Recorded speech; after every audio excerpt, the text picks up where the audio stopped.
Il-Ħamis filgħodu fl-Fl-Mfcc ta' Qali ingħata bidu għat-tielet edizzjoni tal-Istartup Festival, wieħed mill-akbar avvenimenti għall-Malta Enterprise li jiġbor taħt saqaf wieħed diversi kumpaniji u investituri lokali u internazzjonali.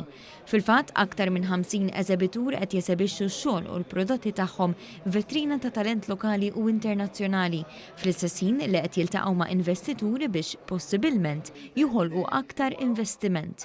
Il-Kap Eżekuttiv tal-Malta Enterprise Kert Farrugia spjegalna l-iskop ta' dan l-avveniment. L-idea tal-Istartup Festival hija biex naqdu l-ekosistema tal-Istartups iktar.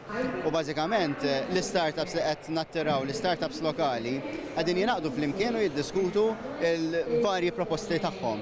Allura hawnhekk se jkun hawn investituri wkoll li se jkunu qegħdin jiltaqgħu ma' startups, uħud minnhom jinvestu wkoll f'dawn l-startups.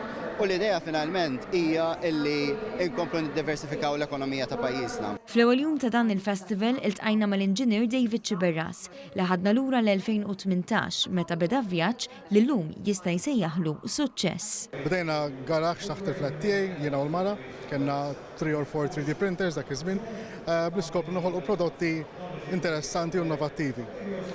Fast forward għallum għandna kif mxejna l-bini ħal-qormi, għandna 3 rari ta' 500 square meters, għandna 14 impjegat u 200 3D printer.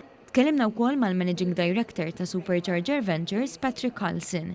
Spjegalna li l-kumpanija tiegħu ġiet f'pajjiżna 6 xhur ilu bl-iskop li tattira 150 kumpanija oħra fuq perjodu ta' 5 snin.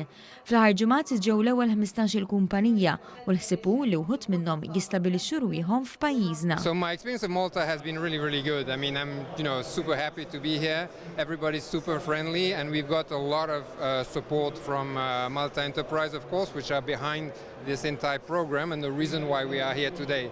So all good so far. Fil-ftuħ ta' dan il-festival, il-Ministru Miriam Dalli faħret il-kuraġġ ta' dawn l-startups li jieħdu r-riskju li jesperimentaw u ma jaqtawx qalbhom mill-iżbalji.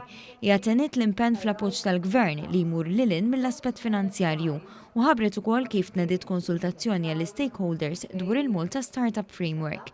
Hija ħeġġet lil dawk preżenti biex jieħdu sehem fil-konsultazzjoni biex jaqsmu l-ħsibijiet tagħhom dwar is-suġġett u jkompli jissaħħaħ il-qasam għal ġid tal-kumpaniji infushom u tal-pajjiż.